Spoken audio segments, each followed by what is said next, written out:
Bismillahirrahmanirrahim. Alhamdulillahi alamin. Wa bihi nasta'in ala umurid dunya waddin. Wassalatu wassalamu ala asyrafil anbiya'i wal mursalin Sayyidina Muhammadin wa ala alihi wa sahbihi ajma'in. Qala al-musannif al-imam Abu Hamid al-Ghazali rahimahullah wa nafa'ana bi'ulumih. Wa qala Siddiq radhiyallahu ta'ala an man dhaka min khalisil mahabbatillah syagalahu dhalik an talabid dunya wa awhashahu an jami'il bashar. Wa qala Mutarrib ibnu Abi Bakar al-muhibbu la yas'amu min hadithi habibih.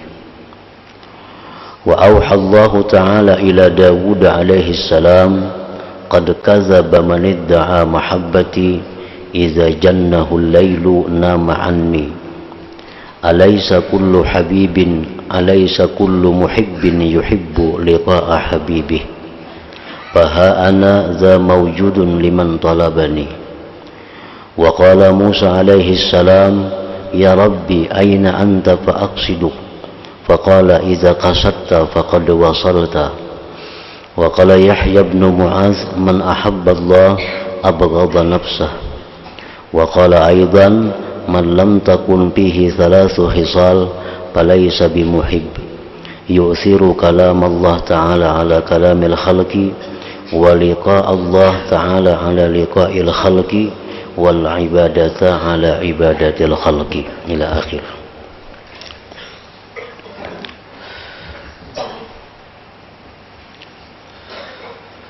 Makna perkataan Imam Al-Ghazali rahimahullah wa nafa'ana bi'ulumih. Abu Bakar Siddiq radhiyallahu ta'ala anhu, beliau berkata,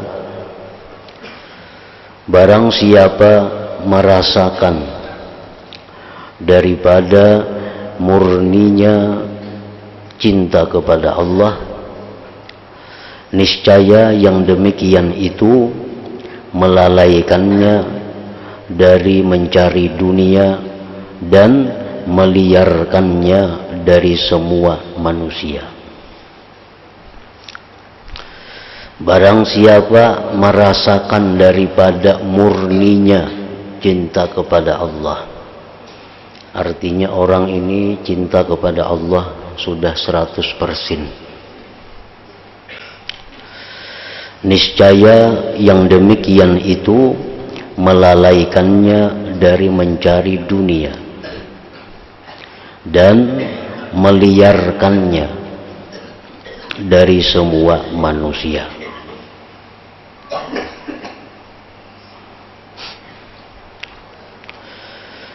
Setiap kali Al-Quranul Karim dan hadis-hadis Rasulullah sallallahu alaihi wasallam dan perkataan para ulama, para aulia, para sahabat Nabi tentang dunia, maka dunia yang dicela itu adalah memang dunia yang mazmumah, yang dicela.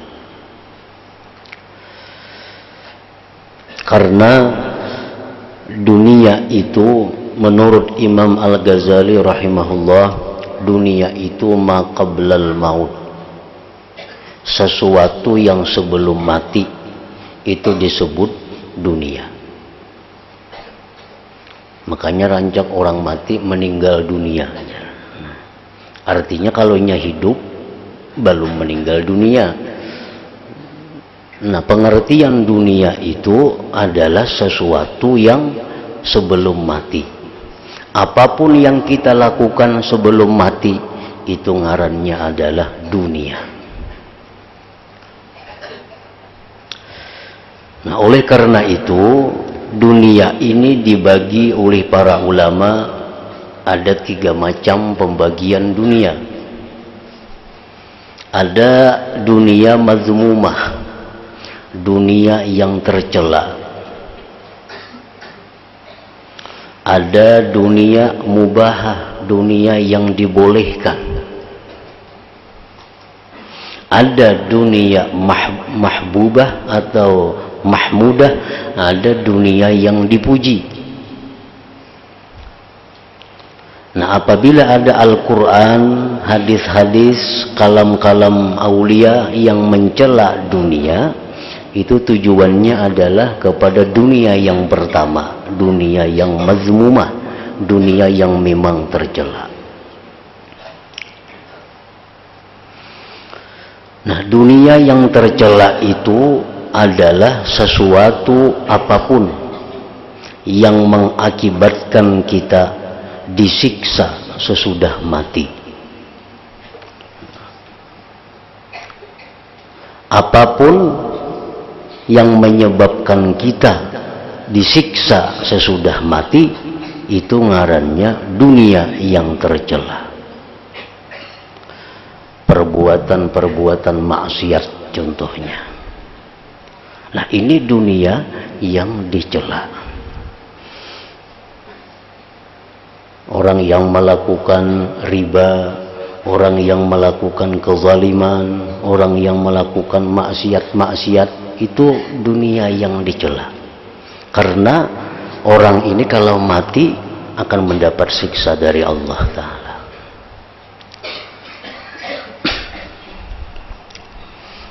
Yang kedua, ada dunia yang boleh, dunia mubahah. Dunia yang boleh itu adalah sesuatu yang tidak mendatangkan siksa dan tidak mendatangkan pahala sesudah mati. Nah, sesudah mati orang ini kadang mendatangkan pahala kepadanya, kadang mendatangkan siksa. Maka perbuatan-perbuatan itu disebut dunia yang mubahah, yang dibolehkan.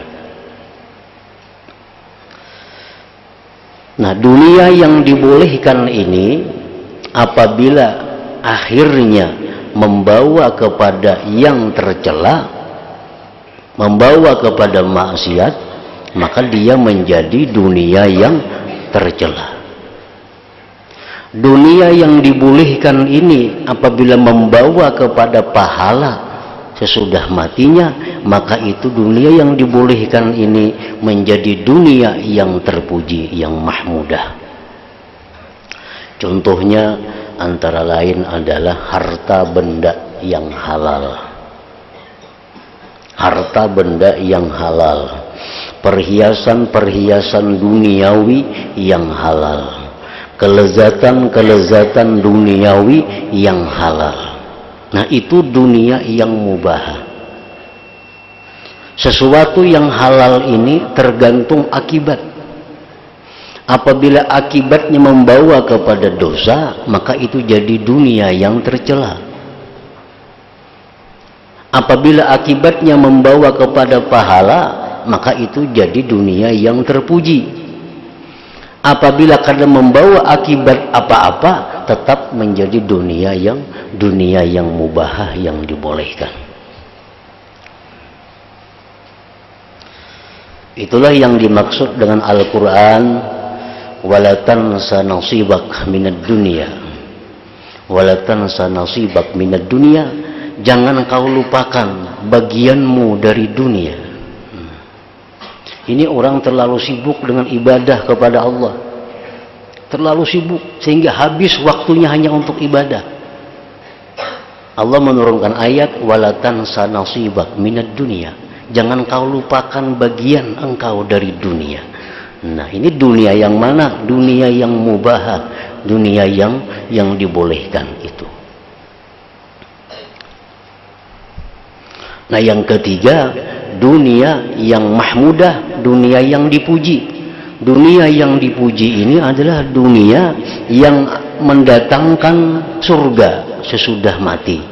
Seperti sembahyang, zakat, ibadah-ibadah lain yang kita lakukan sewaktu hidup ini dunia mahmudah, dunia yang terpuji ngarannya. Nah, jadi perkataan Abu Bakar Siddiq radhiyallahu an tadi, barang siapa merasakan daripada murninya cinta kepada Allah, niscaya yang demikian itu tidak melalaikannya dari mencari dunia. Niscaya yang demikian itu melalaikannya dari mencari dunia. Nah, kalau orang sudah sibuk dengan kekasihnya, orang yang sudah hatinya sepenuhnya mencintai Allah, maka orang ini kada akan lagi ada kesempatan untuk mencari dunia. Dunia yang mana? Dunia yang dicela tadi, dan dunia yang mubah, kecuali sekedar diperintah Allah, mencicipi dunia sekedar yang disuruh Allah, seperti wala tansa nasibaka minad dunia tadi.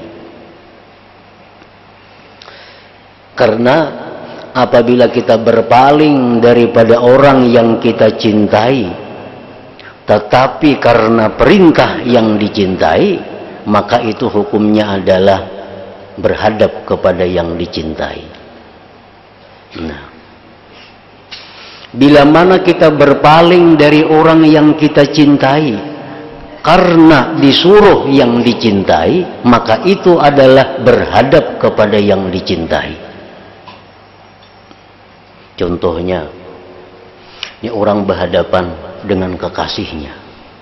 Dalam hal ini adalah Allah Subhanahu wa Ta'ala. Beribadah, membaca Quran, zikir, sembahyang. Nah, lalu ujar Tuhan, si fulan tu ikam ada bisi bini, kumpuli bini ikam. Kumpuli bini ikam. Lalu dia tinggalkan sajadahnya, dia tinggalkan Qur'annya, dia tinggalkan zikirnya, lalu dia menghadap bininya.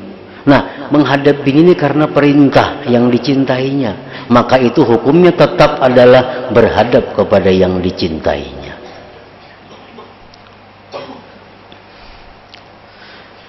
Seperti kisah yang terdahulu tentang Zulaikha, istrinya Nabi Yusuf alaihissalam.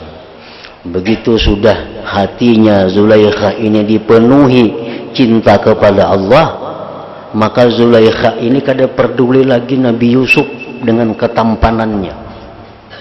Zulaikha kada tergoda lagi, kada benapsu lagi dengan Nabi Yusuf, dengan ketampanannya Nabi Yusuf. Dibawa guring ke kamar, kada mau Zulaikha. Aku aur, aku hendak berzikir, karena aku cinta kepada Allah. Nah, ujar Nabi Yusuf, aku ini membawa ikam guringan ini Allah menyuruh, karena Allah akan menurunkan ada nabi pada zuriat kita ini. Nah, ujar Zulaikha, kalau Allah menyuruh, ayo aku guring ke kalambu, meninggalkan pesahapan, meninggalkan sajadah. Tapi karena Allah yang menyuruh. Nah, jadi kita berpaling menghadap Allah karena disuruhnya, itu sama dengan tetap menghadap kepada Allah Subhanahu wa Ta'ala. Nah, jadi artinya ujar Abu Bakar tadi, siapa yang hatinya sudah murni cinta kepada Allah, maka dia lalai daripada mencari dunia.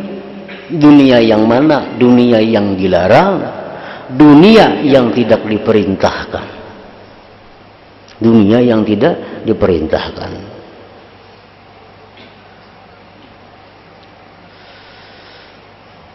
Dan meliarkannya dari semua manusia.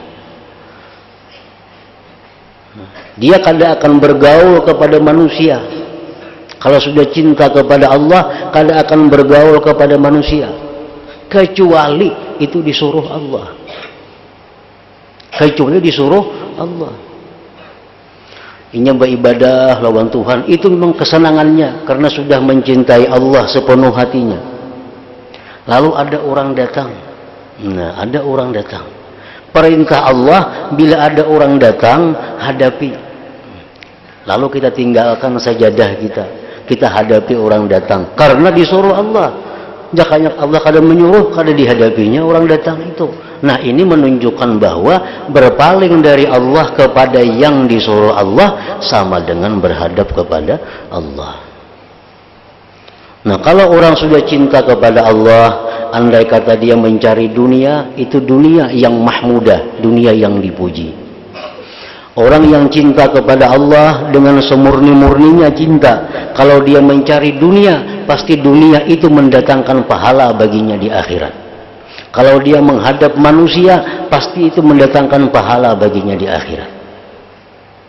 Nah, jadi itu maksudnya perkataan Abu Bakar Siddiq ini. Jadi jangan diartikan pendapat perkataan Abu Bakar ini sesuai dengan lafaznya, dengan kalimatnya. Kan kalimatnya, siapa yang murni cinta kepada Allah, niscaya yang demikian itu melalaikannya dari mencari dunia. Ini kadang makan lagi, kadang minum lagi, maulah kayak itu. Kadang kayak itu. Dan meliarkannya dari semua manusia.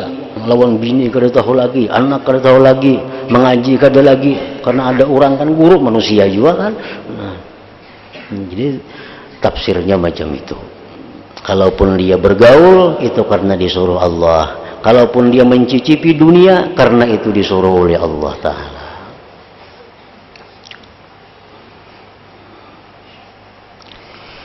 Mutarrib bin Abu Bakar berkata, orang yang cinta itu tidak bosan dari berbicara dengan kekasihnya.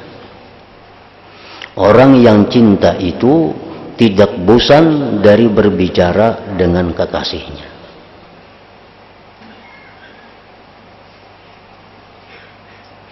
Nah, apabila kita ada merasa bosan dengan zikir, apabila kita ada merasa bosan dengan membaca Al-Quran, maka itu menunjukkan bahwa Allah Ta'ala itu belum menjadi kekasih kita sepenuh hati. Sebab kalau kita cinta kepada Allah, pasti kita kada akan bosan berbicara kepadanya, mengadu kepadanya, berkeluh kesah kepadanya.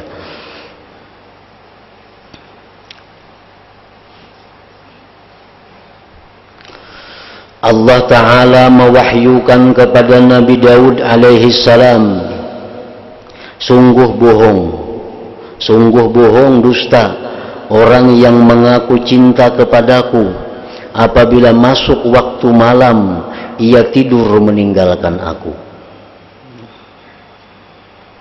Tidakkah setiap orang yang mencintai itu senang bertemu dengan kekasihnya?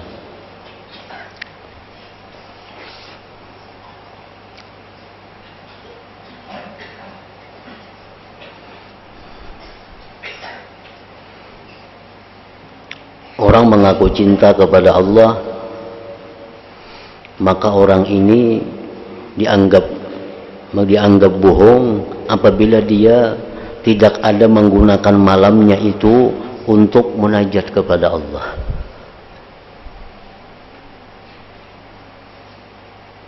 Karena waktu yang paling bersih, waktu yang paling tenang untuk munajat kepada Allah itu malam hari.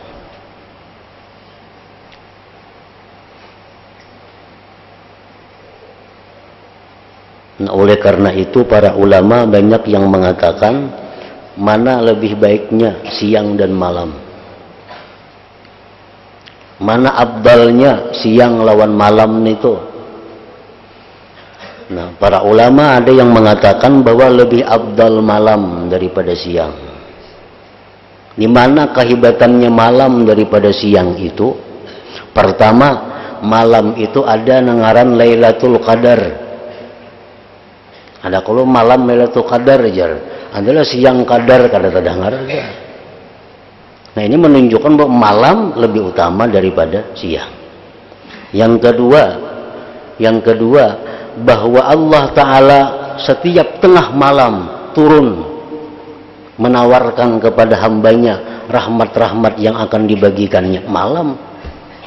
Nah, jadi malam ini waktu yang mulia untuk bertemu dengan Allah. Kalau orang yang cinta kepada Allah pasti menunggu akan datangnya malam itu. Kalau ingin mengaku cinta kepada Allah, malamnya guring, itu menunjukkan pengakuannya kada bujur, artinya cinta kepada Allah.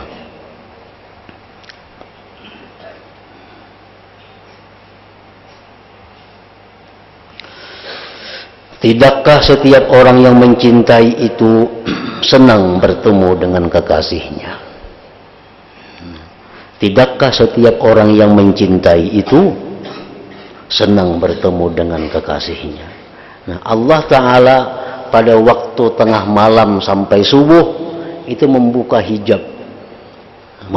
hijab kepada orang-orang yang ingin bertemu kepada Allah. Mulai tengah malam sampai subuh, Allah membuka hijab, membuka dinding, membuka pintu siapa-siapa yang hendak bertemu kepada Allah. Nah, orang-orang yang pecinta Allah tentu merindukan waktu di mana Allah membuka pintu untuk berjumpa itu.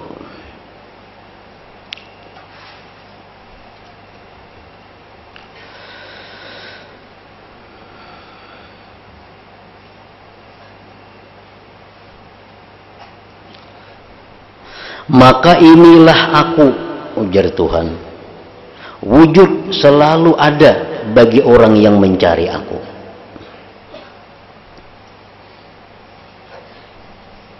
Maka inilah aku, wujud selalu ada bagi orang yang mencari aku. Nabi Musa alaihi salam bersabda, wahai Tuhanku, di manakah engkau? Di manakah engkau? Maka saya menuju kepadamu. Ujar Musa, wahai Tuhan, di mana engkau? Nyaman aku datangi. Nah, Allah Ta'ala berfirman, apabila kamu menuju bermaksud kepadaku, maka kamu telah sampai.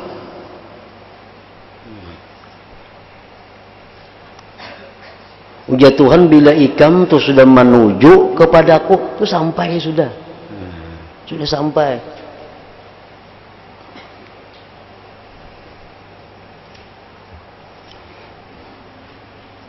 Apabila kamu menuju kepadaku, maka kamu telah sampai.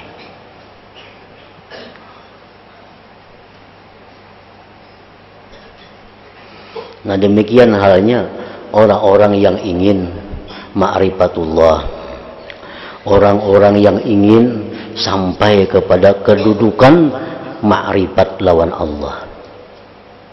Nah, begitu kita mulai berjalan, itu sudah sampai sebenarnya. Sudah sampai.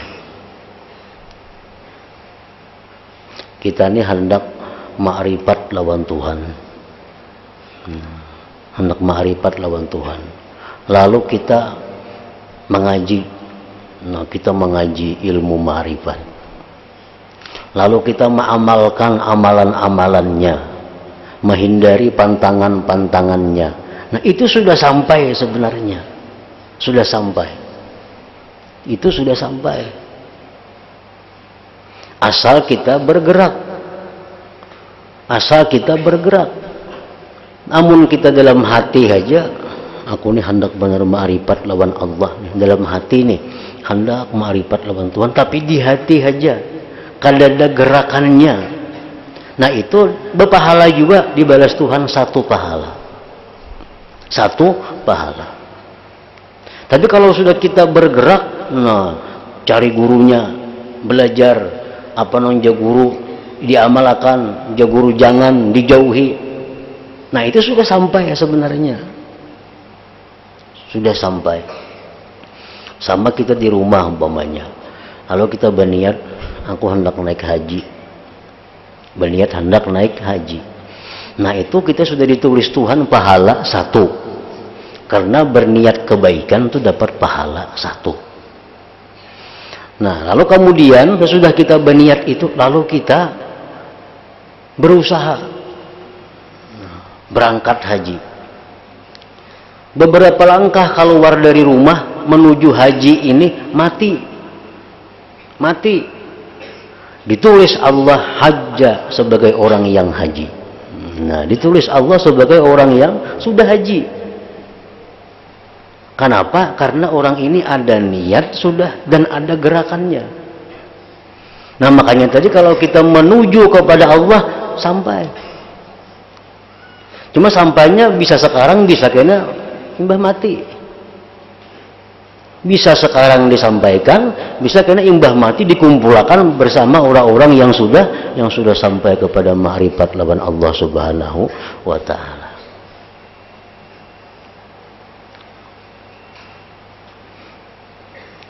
Imam Ghazali mengatakan ada dua.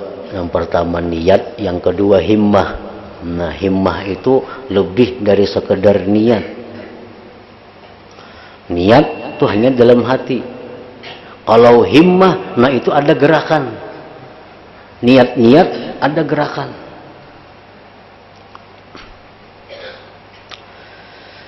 Jar Nabi, apabila dua orang mukmin, bila dua orang muslim bertemu dengan membawa kedua pedangnya, ini dua ekong muslim membawa dua pedang, saya kung bawa tumbak, saya kung bawa karis, bakalahi, bakalahi, pal qatil wal maqtul pinnar, nang membunuh dan dibunuh masuk neraka. Enggak sahabat, wahai Rasulullah, nang membunuh itu kan neraka, itu akur aja nya membunuh. Tapi nang dibunuh ini kenapa ke neraka? Nah, karena dia ada himmah untuk membunuh, tapi tidak dahulu orang. Ada himmah untuk membunuh, tapi kada sempat. Buktinya apa? Membawa karis, membawa pedang. Berarti ini ada himmah. Jakanya di rumah aja, aku kena bertemuan si anu tuh kubunuh. Bertemuan esok kena kubunuh dalam hati nih. Nah itu kada ditulis Tuhan lagi dosa kada.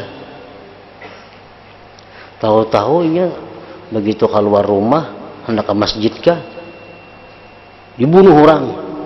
Nah ini kada apa-apa, ini mazlum, orang yang dizalim. Nah membunuh aja nang masuk neraka karena ini kada ada himmah, kada ada himmah. Tujuannya nak ke masjid. Jakanya membawa pedang turun, nah hendak bakalahi. Sama halnya orang hendak mencuntan, aku nak mencuntan rumah si fulan, belum ditulis Tuhan lagi itu dosa, belum lagi.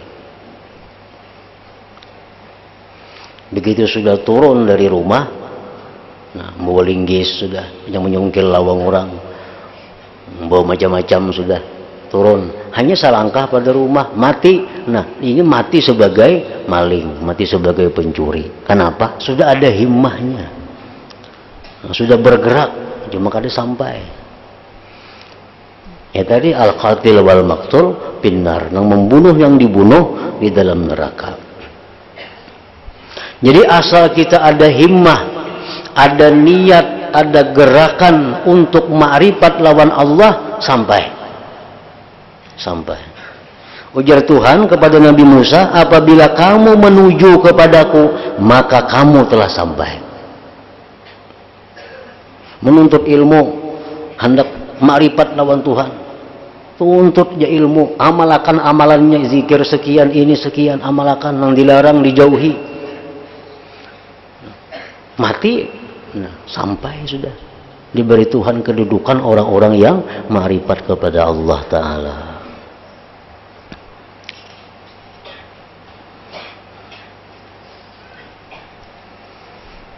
Ya kisah disebutkan dahulu Cacak. Nah, Cacak itu kenapa maka disuruh kita membunuh, disuruh mematikan Cacak? Karena Cacak ini waktu Nabi Ibrahim dibakar, umpat meniup api supaya barau. Padahal seapal tiupan Cacak itu, cuma ini himmah ngarannya, himmah Cacak. Himmah Cacak hendak membarawi api, padahal tiupannya kada memberawakan ke api. Tiupan Cacak itu cuma himmahnya. Nah, maka dihukumkan Cacak ini sebagai yang membakar. Himmah. Binatang kuduk, kenapa dihormati kuduk itu? Kuduk kada boleh dibunuh, apalagi diulah umpan unjun, kada boleh. Kenapa sebabnya? Agama kita menghormati itu kuduk. Karena kuduk ini punya himmah yang mulia. Begitu Nabi Ibrahim dibakar, ini umpat menyambur supaya pajah. Pada saat apa ada samburan kuduk nih tuh? Cuma himmahnya itu yang tinggi. Nah, Allah pandang himmah manusia. Kalau himmah kita ingin ma'rifat, Allah sampaikan kita kepada makam ma'rifat itu.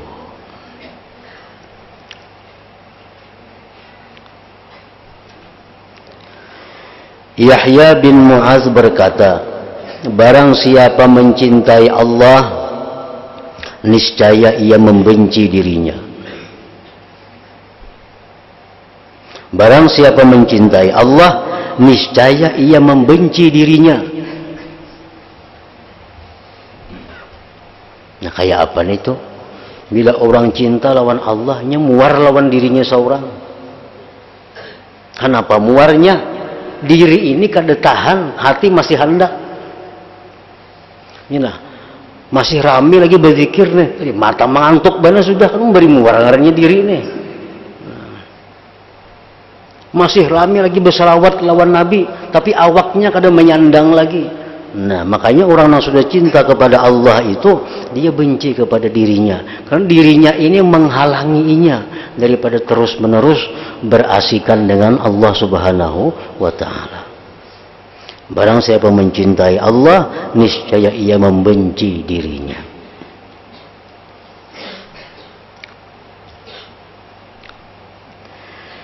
Yahya bin Mu'az berkata pula, barang siapa yang tidak ada padanya 3 perkara, maka tidaklah ia orang yang mencintai.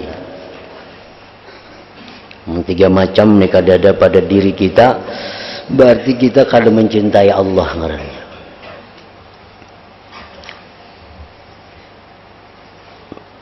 Satu, mengutamakan kalam Allah Ta'ala daripada perkataan manusia. Nah, mengutamakan kalam Allah daripada perkataan manusia. Arti mengutamakan itu menomor satukan. Artinya ayuh mendengari lain pada kalam Allah.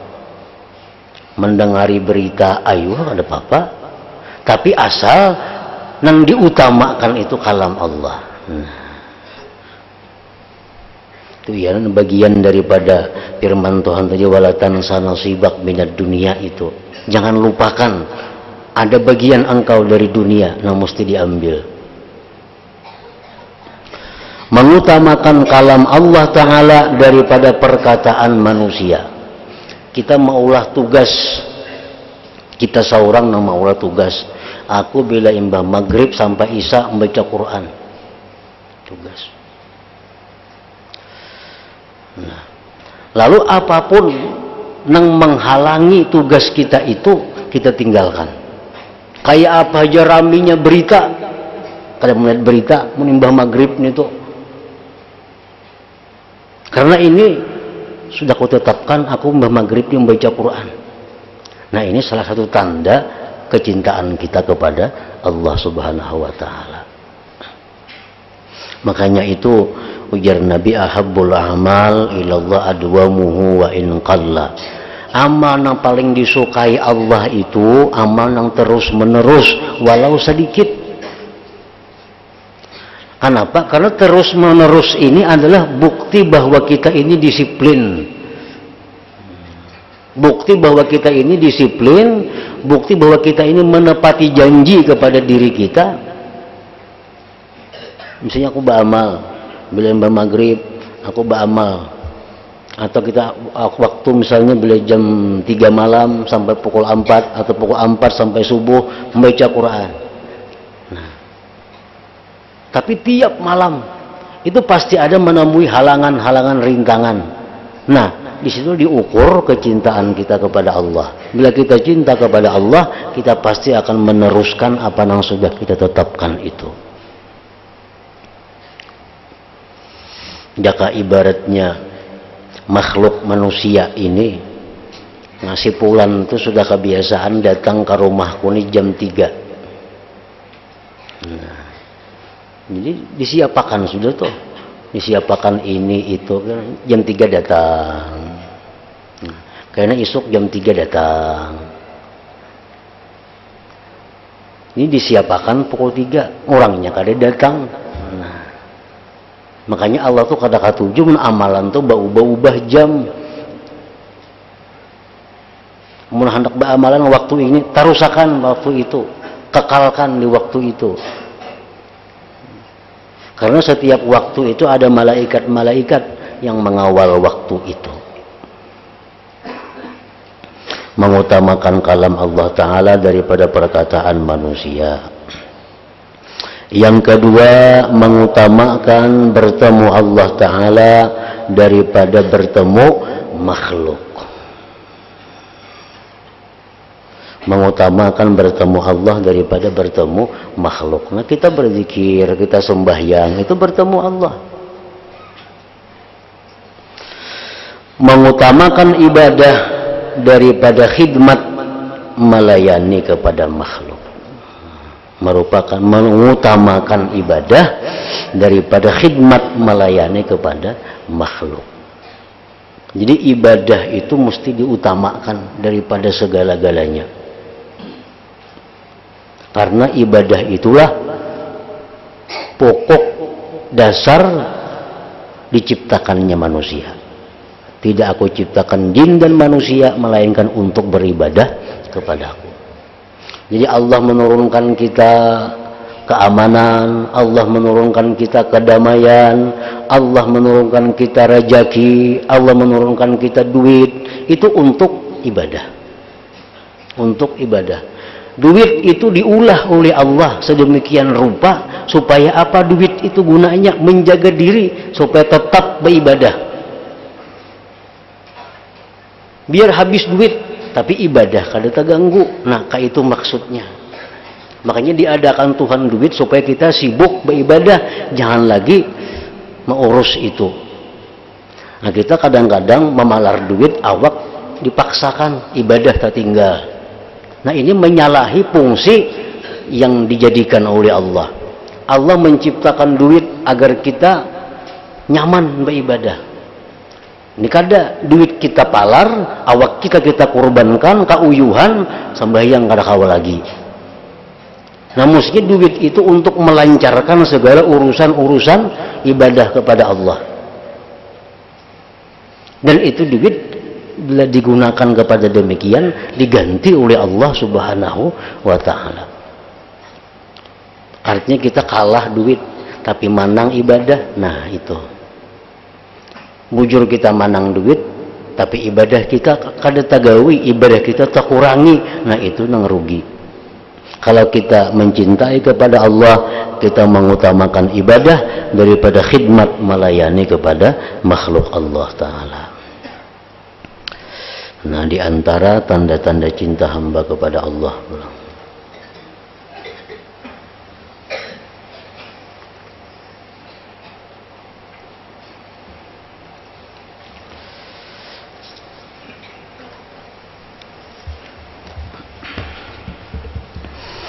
Afdhalu dzikri fa'lam annahu la ilaha illallah Muhammadur Rasulullah.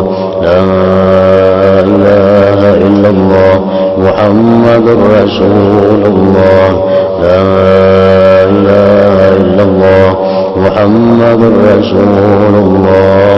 La ilaha illallah. La ilaha illallah. La ilaha illallah. La ilaha illallah. La ilaha illallah. Allahu Allah, Allahu Allah, Allahu Allah, Allahu Allah, Allahu Allah, Allahu Allah, Allahu Allah, Allahu Allah, Allahu Allah, Allahu Allah, Allahu Allah, Allahu Allah, Allah. La ilaha illallah.